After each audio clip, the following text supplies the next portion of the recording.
Hello mga katoy-toy! Bakit nga ba nainggit ang mga unseen beings sa atin? Simple lang, tayo ang nilikha sa larawan ng Diyos. Kaya nung Eden pa lang, tinukso na ni Don Lucifer sina Adan at Eva. Sabi niya, kung kakainin niyo ito, magiging tulad kayo ng Diyos. Insecure siya kasi tayo ang may destiny na mag-rule kasama ang Creator. Kaya ang style niya, i-distort ang truth, i-twist ang reality, at iparamdam sa atin na kulang tayo. Pero tandaan, hindi ko tayo kulang.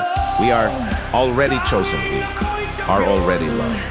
Kaya, kung naiinggit ang kalaban, huwag tayong bumigay sa kanyang trick.